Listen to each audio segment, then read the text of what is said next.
একটি গ্রামে দুইটি বন্ধু ছিল, সুহান আর নীলা। তারা প্রকৃতি খুব ভালোবাসত।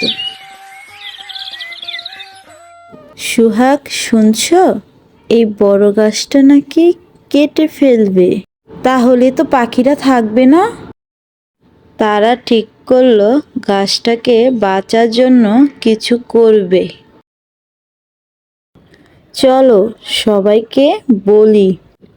হ্যাঁ, আমরা বোঝাবো গাছ কেন দরকার।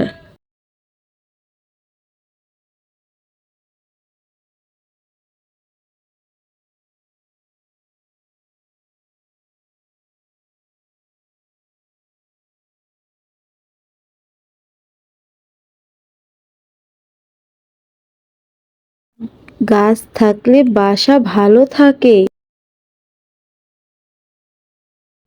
পাখিরাও বাসা বানাতে পারে এইখানে। সবাই এখন তাদের কথা শুনে গাছ কাটা বন্ধ করার সিদ্ধান্ত নিল। তারা ভাবলো প্রাকৃতিক বাঁচাতে হবে। আমরা পেরেছি, একসাথে কাজ করলে সবই সম্ভব। প্রাকৃতিক বাঁচানো আমাদের সবারই দায়িত্ব। আসুন আমরা সবাই মিলে বাড়ির পাশে বেশি বেশি গাছ লাগাই, পরিবেশ বাঁচাই। ধন্যবাদ সবাইকে।